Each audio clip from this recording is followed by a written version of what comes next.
What's up, guys? I'm going to start a series of videos on for the day one white belts.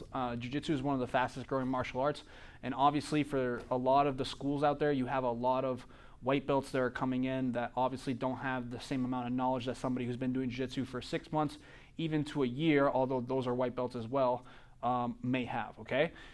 So in these next videos, I'm going to be focusing on a variety of different topics. On today's video, we're going to be focusing on probably the number one concern when a new person comes into the academy, which is safety, okay? Now, for those of you that watch my channel for more advanced content, don't worry. I'm still going to be having the cool techniques coming in on a regular basis, but I'm going to be sprinkling in some of this other content for white belts and newer students just to be able to appease two different demographics, okay, guys? So, first thing we're going to cover today is safety as a white belt, okay? Rules of safety. There's 3 main points we're going to cover today. Is number 1, tapping in Jiu Jitsu, which surprisingly enough, even many advanced belts don't really know how to tap safely, and we're going to be covering that today. Number 2, we're going to go over mat awareness, and then number 3, we're going to go over, what was the third, what was the other thing that I said? Band techniques, that's right, okay? So very minimal editing here on my page. You guys get to see the bloopers as they happen, okay? So those are the 3 things we're going to go over. We're going to go over tapping safely, we're going to go over band techniques, and we're going to go over mat awareness. So number 1, let's go over how to tap, okay? Now, understand in the sport of Jiu Jitsu, there are 2 essential or 2 fundamental types of submissions. There are joint locks, and there are strangles, okay? Strangles have to do with cutting blood, the circulation of blood to the head, okay? So any type of technique, put me in a guillotine. Any type of technique where your opponent is wrapped around your neck, that is a strangle technique typically, okay? And in these techniques, the way you want to tap is you want to tap with your hands, all right? I know it sounds pretty simple, but wait until it gets to the joint lock. From here, I will simply touch my opponent's body repeatedly, and that will signal tap and let go. A lot of times with strangles, the reason you want to tap with your hands is because if the strangle is properly set, you won't be able to tap with your voice, okay? In order for you to speak, air has to travel through your vocal cords, okay? And that's what produces sound. A lot of times when a person's putting a strangle in, they will physically cut air from being able to pass up and down your trachea, and that will make it impossible to tap with your mouth. So get used to this idea of when somebody puts a strangle in on you, don't keep holding on to the strangle and try to tap with your mouth. Some words may not come out, and before you know it, you're getting put to sleep, okay? The moment you feel like you're tapping out, go on your, put your hand on your opponent's body, on any part of their body, and tap in such a way where they can feel it. Here's a big tip. Do not do the quote-unquote Brazilian tap. I don't know why they call it the Brazilian tap, but that's what they call it. What is a Brazilian tap? This is a Brazilian tap. He puts a submission in on me. It's time for me to tap, and I go like this. The gentlest little tap, okay? Maybe that's because you're so proud that you just want to give a gentle tap. He lets go, and we act like nothing happened. Nobody saw that, right? Nobody saw me tap out. The Brazilian tap, the gentle little tap, okay? Make sure that when you tap, you're tapping with authority, and make sure he can feel it. Secondly, let's go over joint locks, and this is probably the type of tapping that I see people mess up more often. Now, if an opponent puts a submission on you, here's what you don't want to do.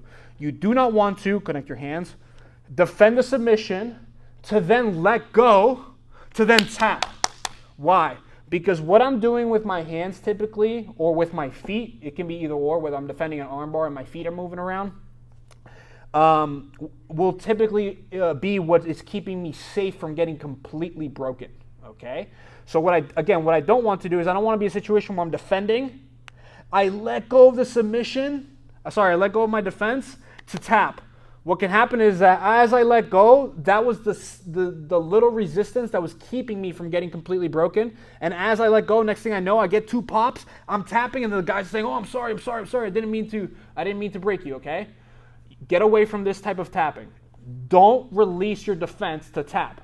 If you feel you're caught, hold on and keep using your hands and your feet to defend, and tap with your mouth. Tap, tap, tap. You tap with your mouth, and you tap authoritatively, okay?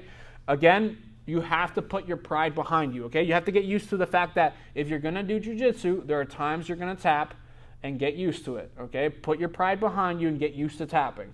The best athletes tap all the time. Like in the training room, in Roca, obviously some of the best guys in the room, Gordon, Gary, they tap. Okay, like they'll allow themselves to be put in such deep situations where they have to work out of situations that are seemingly impossible to get out of, and they'll tap often. Okay, again, if you let somebody lock up a full juji on you and you're trying to work on getting escape, guess what? You're gonna get tapped out every once in a while. Okay, but again, if you want to get better, you have to get used to this idea that you're gonna get put in bad spots. And when you do get put in bad spots, continue to defend with your hands, continue to defend with your feet, and when it's time to tap, use your voice to tap out of joint locks. Tap, tap, tap. Okay. Same thing. Say for example, he puts an arm bar on me. Go 3/4 juji. Hey, if you're enjoying the video, please make sure to click the like button. It helps me a lot. Thanks so much. Good. He's arm barring me. I don't, say for example, let go to tap. No, I will hold on. He's trying to finish me. Tap, tap, tap, and I'll tap with my mouth. And then from there, I'll make sure I stayed safe. Okay. Now let's move on to the next topic. The next topic we're gonna cover is band techniques. Okay. And this is arguably more important than what I just covered, which is tapping, because more people tend to get hurt using techniques that shouldn't be used than should be the case. Okay. Understand that in the sport of jiu-jitsu, okay, don't get me wrong, submissions can and do hurt people sometimes, especially if you have somebody who's spazzy, who's trying to rip submissions, do them, okay? And I'll cover that more in my etiquette video on not ripping submissions, but for today, let's focus on what techniques do I ban in my academy and why, all right? Understand that what is arguably the single biggest factor in catastrophic injuries on the mats is falling or dropping body weight. That's really all it comes down to, okay? If you can eliminate from your academy and get your students to stop dropping or jumping or dropping or falling with their body weight, you will reduce your injury rate in your academy by a bunch. And white belts, again, if you're watching this video and you're listening, if you can simply get in the habit of never allowing your body weight to fall, never purposely dropping or flying with your body weight, you will again be a good training partner and not be the guy who's going to catastrophically injure people. Okay? What are some techniques I ban in my academy that would include or incorporate these things? Okay? Let's go over what is arguably one of the most commonly taught ones, which is Tani Otoshi. Okay? Where I'm here beside the guy, and a lot of times this technique is taught even at even many white belt classes, okay? And this is what the technique looks like. I'm around my opponent's waist, I lock my hands. And they also do it with the gi. From here, I will simply start to drop down to my hip, and as I drop to my hip, my left foot will go out and block his far foot, and my opponent goes down and over, okay? And you'll see, again, I'm sure if you go on YouTube, you'll see plenty of people teaching that for white belts, all right? Why don't I like Tani Otoshi? Well, it breaks that rule that I told you earlier where it's falling body weight. What's the single biggest determining factor of falling body weight? It's when your hip makes contact with the mat first. Remember, do not fall with your body weight. Drop. There's a big difference. There's a difference between falling and dropping.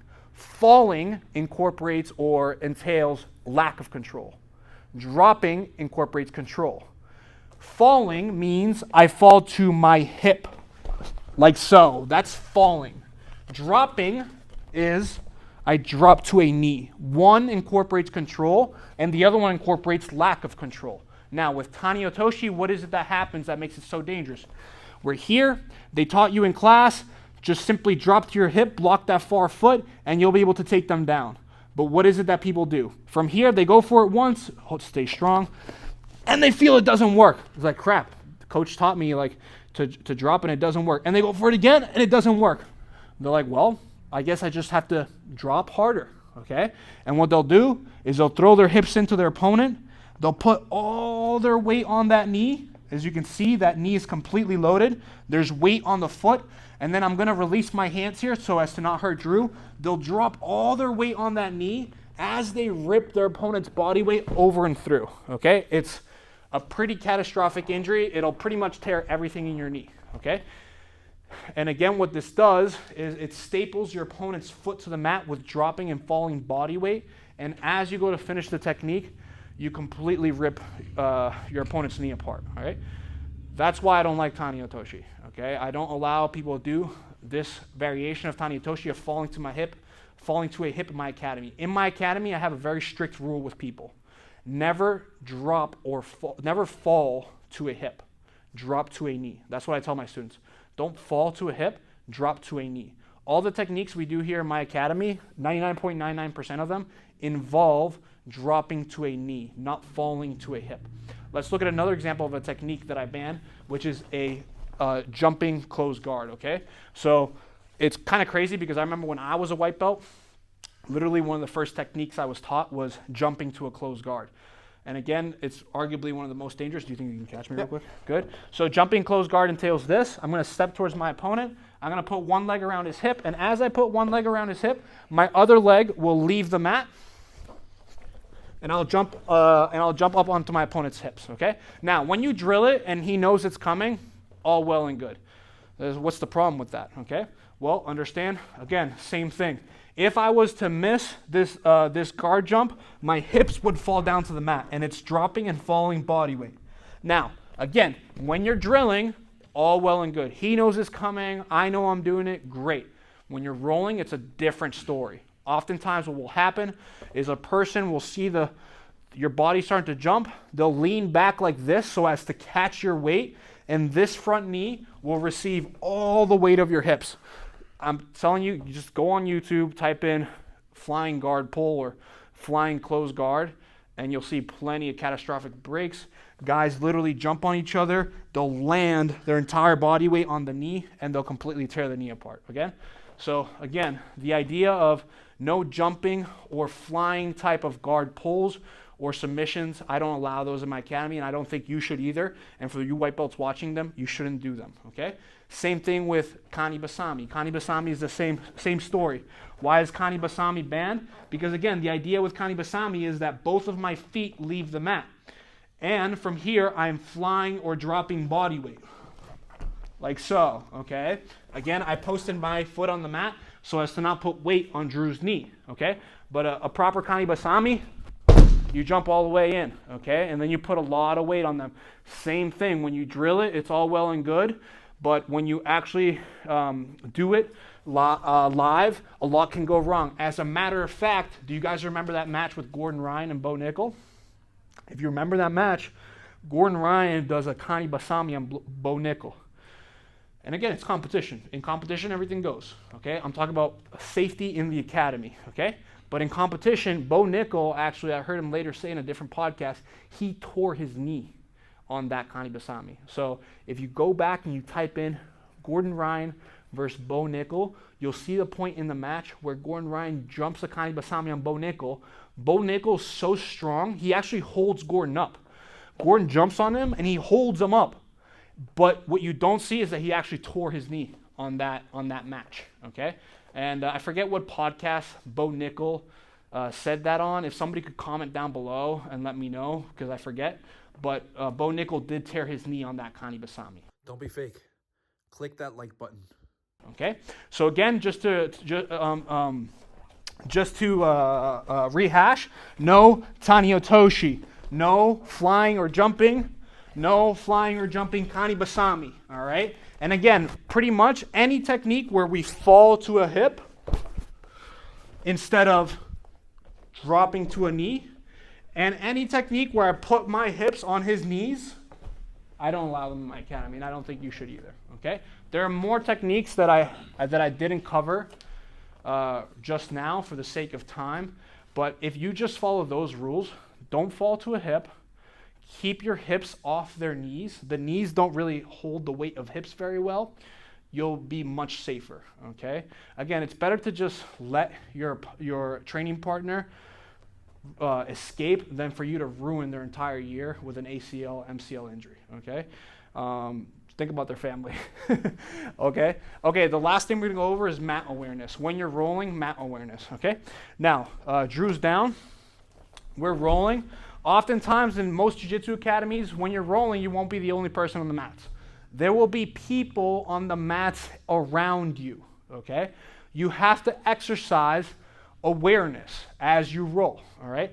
Nothing will piss other people off as much as two uncontrolled people rolling who have zero awareness of their surroundings, and your legs are flying and you're throwing things and hitting people, okay? Two things I will cover right now. Number one, the etiquette if you do clash with somebody. Number two, how to reduce hitting other people. Number one, etiquette if you do run into somebody. Oftentimes, Drew and I, say for example, we might be here, and it may not even be a bad technique. Say, hit me with a knee lever. He hits me with a knee lever, and we roll over, and we roll into somebody. Now, when this happens, if you rolled into them, don't be a dick, roll back. You rolled into their space. Okay? Even if they are, in my opinion, some academies have different rules on this, but even if they are a lower belt level, just because you're a higher belt level doesn't make you a better person than they are or more important, okay? Again, just because, like, say, for example, I'm a purple belt and he's a blue belt doesn't make me better or more important than him, okay? Again, if you roll into their space, be kind and get back out, okay? Just be polite, all right? Now, if you roll into each other's space simultaneously, that's when I would say the belt rank or the belt hierarchy takes place, okay? If you roll into each other's space simultaneously and there's kind of confusion or dispute on who rolled into whose space, let the higher belt have the priority, okay? So the higher belt simply keeps the space, the lower belt moves out. Make sense? Now, lastly, let's cover how can we reduce hitting other people when we're on the mats. Now, typically what will happen is as you're rolling with somebody or you're taking somebody down is flying or extended limbs, okay? So extended limbs is the single biggest way that you will hit other people while you're rolling. So say, for example, let's take that knee lever as an example. Same exact technique. Drew hits me with a knee lever. There are two ways I can react to that knee lever. Say, for example, he hits me with a knee lever. I will keep my limbs retracted knowing that there's people around me, and I'll simply roll through like that. Or, say he rolls me through, watch my left leg and my left hand, and I hit the mat and my leg goes out flying like so, okay? It's the exact same technique, two different reactions. One is much safer and compact and leaves me in inside position. The other one is less safer, also doesn't allow me to keep inside position, and there's a bigger risk of me hitting somebody in the face. Hitting somebody in the ribs with my heel, okay? Not good. Same thing, say for example, if I'm going through, say I want to do a rolling front headlock entry here, okay? I can either roll into my front headlock compact, keep my knees in, okay? And now from here we keep rolling. Or, here's what a spaz would do. This is what you don't want to do. And your heel is literally flying onto the mat, okay? And again, you don't know if oftentimes you don't know if somebody's there. That can be somebody's head. That can be somebody's balls, okay? And you flying heel them, you hit them flying heel into the balls, they're not going to be happy, okay? So just be aware of that as well. When you roll or when you do these techniques where you move around the mat, keep your limbs in. It's good jiu-jitsu technique anyways. Don't extend your limbs out. Same thing goes in the standing position with takedowns. If you go to take somebody down, say if I go to take Drew down with a double leg, let me get on a double, and I see somebody there, I'm not going to finish the double leg and plow into them, okay? I'm going to stop and maybe go for something different or maybe disengage altogether, okay? In my opinion, double leg's not worth breaking Susie's wrist, okay? Also, same thing. When we go down with the double leg, Drew is going to do a good job of keeping his limbs compact. Exactly. He's not going to do one of these and fall all over the mat, okay, with extended limbs. Oftentimes you can't control that. With takedowns, typically it's more on the onus is more on the person doing the takedown than the person getting taken down. But still, there's a lot you can do by keeping your limbs in and close, okay? So that's it for today's video. I'll make sure to divide all the different chapters so you guys can fast forward through the different topics. I'll have more videos in the future covering more aspects for you newer practitioners or white belts. Obviously, there's a lot here that many coaches can learn from for their gyms, and even some advanced belts can to incorporate into their own practice. Thanks for watching, guys.